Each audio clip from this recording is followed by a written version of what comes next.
السلام علیکم ورحمۃ اللہ وبرکاتہ۔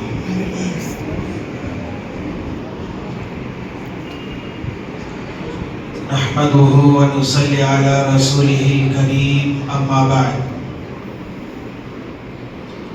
فاعوذ باللہ من الشیطان الرجیم بسم اللہ الرحمن الرحیم والعصر ان الانسان لفی خسر إلا الذين آمنوا وعملوا الصالحات وتواصوا بالحق وتواصوا بالصبر صدق الله العظيم۔ رب اشرح لي صدري ويسر لي أمري واحلل عقدة من لساني يفقهوا قولي۔ عقیدت اور محبت کے ساتھ عبادت کی نیت سے ایک مرتبہ نماز والا درود پڑھ لیں۔ اللہم صلی علی محمد وعلی آل محمد کما صلیت علی ابراہیم وعلی آل ابراہیم انکا حمید مجید۔ اللہم بارک علی محمد وعلی آل محمد کما بارکت علی ابراہیم وعلی آل ابراہیم انکا حمید مجید۔ یا رب صلی وسلم دائما ابدا علی حبیبک خیر الخلق کلہم۔ معزز علماء کرام اور میرے غیور مسلمان بھائیوں، بزرگوں اور دوستوں اور پردہ نشین خواتین، اللہ رب العزت نے ہم لوگوں کو ایک زندگی عطا فرمائی ہے۔ اس زندگی کا وقت نہایت ہی اہم ہے۔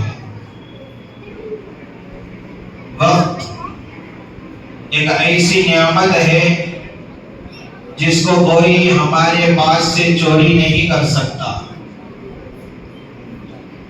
وقت جس کی قدر کرنا ہمارے لیے نہایت ضروری ہے، اس لیے کہ اللہ رب العزت نے ہر ایک کو وقت برابر عطا فرمایا ہے۔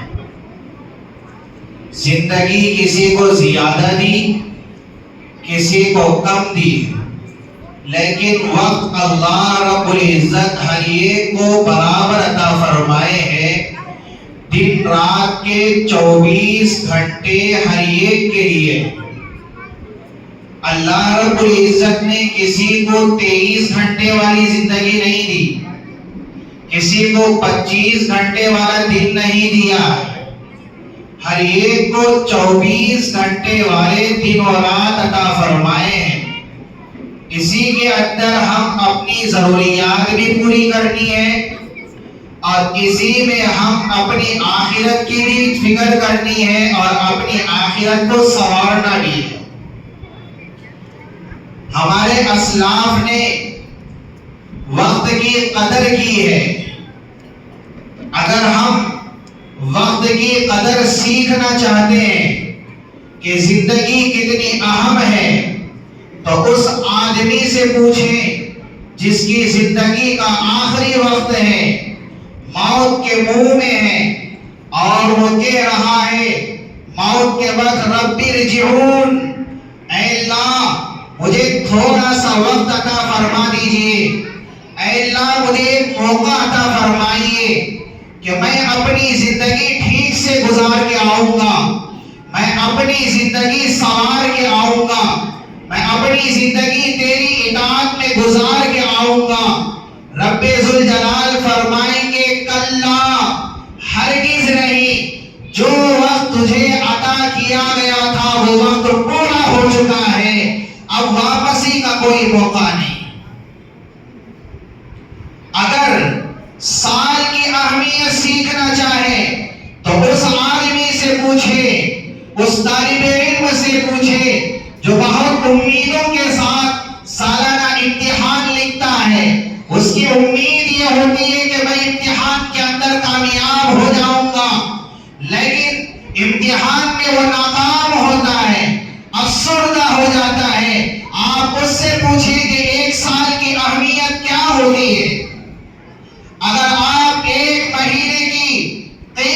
سیکھنا چاہے اس خاتون سے پوچھے جس کا بچہ مکمل مہینے ہونے سے پہلے ہی پیدا ہو گیا ہو، صحت مند نہ ہو، وہ خاتون کہتی ہے کاش اگر میرا بچہ پیٹ کے اندر پورے مہینے گزار دیتا تو صحت مند آج ہوتا۔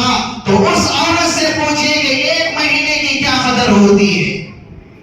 اگر آپ ایک ہفتے کی قدر سیکھنا چاہیں اس آدمی سے پوچھیں کہ ایک ہفتے کی کیا قدر ہوتی ہے جو ویکلی پرچہ نکالتا ہے۔ اگر آپ ایک دن کی قدر سیکھنا چاہیں اس مزدور سے پوچھیں کہ ایک دن کی کیا اہمیت ہوتی ہے، ایک دن کی کیا حیثیت ہوتی ہے۔ جو روزانہ مزدوری کرتا ہے، روزانہ کی مزدوری لے لیتا ہے جس سے اپنا گھر چلاتا ہے، ایک دن مزدوری کرنے کے لیے نکلا، کوئی مزدوری نہیں دیا، انتظار میں تھا کہ کوئی آئے گا مجھے کام دے گا، کہ میرا آج کا وقت تو ضائع ہو گیا، آج کا دن تو میرا بیکار گزر گیا، میرے بچوں کا کیا ہوگا، ایک دن کی روزی روٹی کا کیا ہوگا۔ آپ اس مزدور سے پوچھیں کہ ایک دن کی اہمیت کیا ہوتی ہے۔ اگر آپ ایک گھنٹے کی اہمیت سیکھنا چاہیں تو اس خاتون سے پوچھیں جس کا بچہ ہاسپٹل کے اندر ایڈمٹ ہو، جس کا آپریشن ہو رہا ہو، تو وہ ماں کتنی پریشان ہوتی ہے۔ وہ یہ سوچتی ہے کہ ایک گھنٹہ میرا کب گزر جائے گا، میں اپنے بچوں کا دیدار کروں۔ آپ اس مائی سے پوچھیں کہ ایک گھنٹے کی اہمیت کیا ہوتی ہے۔ اگر آپ ایک منٹ کی اہمیت کو جاننا چاہیں کہ ایک منٹ کتنا اہم ہوتا ہے، تو میرے بھائیوں آج کیا ہے، جو آدمی سفر کرتا جا رہا ہے، ایئرپورٹ جانی ہے، فلائٹ کا انتظار ہے، یہاں تو ٹریفک میں پھنسا ہوا ہے، لیکن فلائٹ کے چھوٹنے کی اس کی فکر ہوتی ہے، ایک ایک منٹ کی اہمیت اس کے پاس ہوتی ہے۔ اگر کوئی آدمی ایک سیکنڈ کی اہمیت جاننا چاہے اس سفر کرنے والے سے آپ پوچھیں کہ جو گاڑی کے اندر جا رہا ہو، ایکسیڈنٹ ہونے والا تھا، مرتا مرتا بچا، آپ اس سے پوچھیں کہ ایک سیکنڈ کی اہمیت کیا ہوتی ہے، ایک منی سیکنڈ کی اہمیت کیا ہوتی ہے۔ اگر آپ اس کو جاننا چاہیں اس کھلاڑی سے پوچھیں جو اولمپک کے اندر دوڑ لگا رہا ہو، ایک منی سیکنڈ اس کے پاس کتنا اہم ہوتا ہے، جس کے اندر کامیابی ہوتی ہے، وہ گولڈ میڈل حاصل کرنا ہوتا ہے، اس کو یا تو مل جاتا ہے یا تو وہ ہار جاتا ہے، جس کے اندر وقت ایک منی سیکنڈ کا ہوتا ہے۔ اس سے ہمیں کیا بات معلوم ہوئی؟ ہماری زندگی کا ایک ایک لمحہ نہایت قیمتی ہے۔ ہمارے اسلاف نے اس کی قدر کی ہے، ہمارے اسلاف نے اس کی قدر کی ہے۔ علامہ ابن عقیل رحمت اللہ علیہ 80 سے زائد سال کی زندگی انہوں نے گزاری، فرماتے ہیں 80 سال کے اندر میرے اندر علم سیکھنے کا جذبہ اور شوق اتنا زیادہ تھا جتنا 20 سال کی عمر میں میرے اندر تھا، لیکن 80 سال سے زائد انہوں نے زندگی گزاری، اس کو کتنا قیمتی بنایا۔ ایک کتاب لکھی جس کا نام ہے الفنون، 800 جلدوں میں انہوں نے کتاب لکھی ہے، 8 جلدوں میں نہیں، 80 جلدوں میں نہیں، 800 جلدوں میں انہوں نے کتاب لکھی ہے۔ علامہ ذہبی رحمت اللہ علیہ فرماتے ہیں کہ علامہ ابن عقیل سے نے جو الفنون کتاب لکھی ہے اس سے بڑی کتاب کسی نے نہیں لکھی۔ کیسے لکھی ہے؟ وقت کی قدر کی ہے۔ کھانے کا جب وقت آتا تو سوچتے کہ یہ میرا وقت نہایت قیمتی ہے، کھانا نہیں کھاتے تھے، ستو لیتے تھے، ایک گلاس میں پانی لیتے، ستو پانی کے اندر گھول کر پی لیتے تھے۔ زندگی کی قدر انہوں نے جانی ہے اور ایک ایک لمحے کی قدر انہوں نے کی ہے۔ حافظ ابن حجر عسقلانی رحمت اللہ علیہ نے 270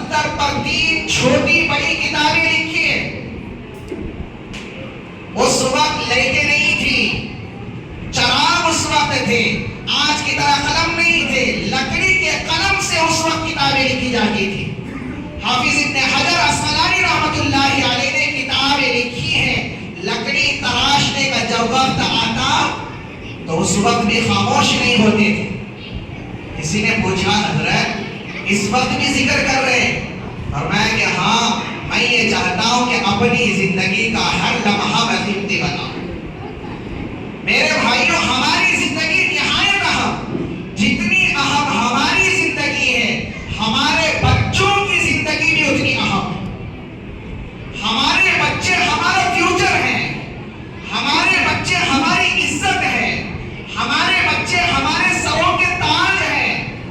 ہم اپنے بچوں کی زندگی کے اوقات کی قدر کو ہم سمجھیں. آج نہ ہم اپنی زندگی کے اوقات کی قدر کر رہے ہیں، نہ ہم اپنے بچوں کی زندگی کے اوقات کی قدر کر رہے ہیں. باپ بھی موبائل لے کر اپنا وقت ضائع کر رہا ہے، بیٹا بھی کر رہا ہے. میرے بھائیوں اپنے وقت کو ہم سمجھیں، اپنے بچوں کے وقت کی قدر کریں. آج کے دور میں اپنے بچوں کے لیے سب سے اہم چیز یہ ہے کہ ماں باپ کا اپنے بچوں کے لیے ٹائم دینا، ماں باپ کا اپنے بچوں کے لیے وقت دینا. کیوں؟ اس لیے کہ ہم جڑ ہیں، ہمارے بچے درخت ہیں. اسی درخت سے کیا ہے شاخیں بھی نکلے گی، اسی درخت پر پھول بھی لگنے والے، اسی درخت سے پھل بھی لگنے والے. آپ خود بتائیں جڑ اگر ٹھیک نہ ہو کیا درخت ٹھیک رہے گا؟ جڑ اگر ٹھیک نہ ہو کیا اس پر شاخیں آئیں گی؟ جڑ اگر ٹھیک نہ ہو کیا اس پر پھول آ سکتے ہیں؟ جڑ اگر ٹھیک نہ ہو کیا پھل اس پر لگ سکتے ہیں؟ نہیں. جڑ اہم ہے، جڑ ہم ہیں، بچے ہمارے درخت ہیں، اس کی شاخیں ہیں، اس کے پھول ہیں، پھل ہیں. تو میرے بھائیوں ہم اس کے متعلق سوچیں. ایک کسان جڑ پر محنت کرتا ہے کہ درخت کی جڑ ٹھیک ہو جائے، اسی درخت سے پھل بھی نکلتے، پھول بھی نکلتے. تو میرے بھائیوں ایک بات اور سمجھیں، اکثر اولاد ماں باپ کی عکس ہوتے ہیں، اولاد پر ماں باپ کا عکس ہوتا ہے. مثال کے طور پر ماں باپ کے اندر جو عادات ہوتے ہیں، ہمارے جو بچے ہیں وہ عادات ان کے اندر بھی آتے ہیں. مثال کے طور پر آپ کے مزاج میں نرمی ہے، سختی ہے، آپ اچھی عادتوں والا ہے، برے عادتوں والا ہے، زیادہ بولنے والا ہے، صلاحیت والا ہے، تاجر ہے. تو یہ جتنے اوصاف ماں باپ کے اندر ہے ہمارے بچوں کے اندر بھی یہ اوصاف آتے ہیں. جیسا کہ ہم نے دیکھا ایک بچہ میرا نرم مزاج کا، اخلاق اچھے، عادات اچھے، ہم اس کو کہتے ہیں کہ میرا اچھا بچہ ہے، یہ میرا